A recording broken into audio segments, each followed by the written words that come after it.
அவருடைய கிரியை முடிப்பதே என்னுடைய போஜனமாக. அவருடைய பிதா சித்தத்தை நாம் பார்க்கணும். பிதா நமக்கு என்ன சொன்னாரோ அதை செய்யறதுக்கு நாம் சித்தத்தை எதிர்பார்த்து காத்து செய்ய வேண்டும். சொல்லுவோமா? பிதா சித்தம் அதில் வெளிப்பட்டால் நாம் செய்ய வேண்டியதை நம்ம செஞ்சு முடிச்சிடலாம். பிதா சித்தம் வெளிப்படாத பட்சத்துல நம்ம எதுவுமே நம்ம என்ன செய்ய முடியாது, செய்ய முடியாது. அதான் சொல்றாரு, நான் என்ன சொல்றாரு, அப்பொழுது இயேசு அவரை நோக்கி, நான் என்னை அனுப்பின சித்தத்தின்படி செய்து அவருடைய கிரியை முடிப்பதே என்னுடைய அவருடைய போதனை. என்ன அவருடைய கிரியை செய்து, அவருடைய கிரியை பிதாவுடைய சித்தத்தை செய்து அவருடைய கிரியை செய்தது. பாப்பா நீ போய் பாரு, நாம் உண்டாக்கப்பட்ட எல்லா மனுஷங்க ஏக்கமா வழிவிட என்ன செஞ்சான், எல்லாம் கேட்டு போயிடலாம்.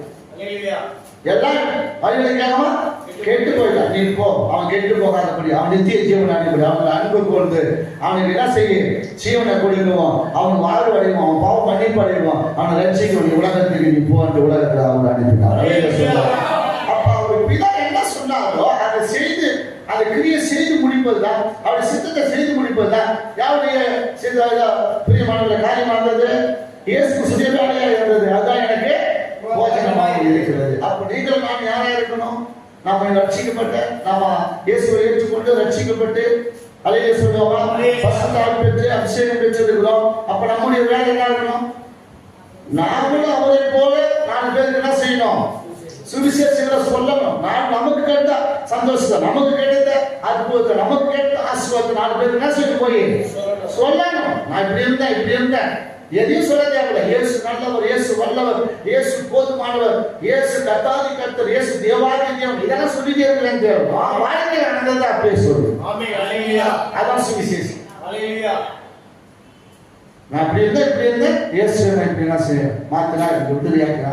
ஏன்னா இன்னைக்கு இந்த அளவுக்கு வச்சுக்கிறார். இல்லைன்னா எங்கேயோ எதையோ போயிருப்பேன், எதையோ செஞ்சிருப்பேன்.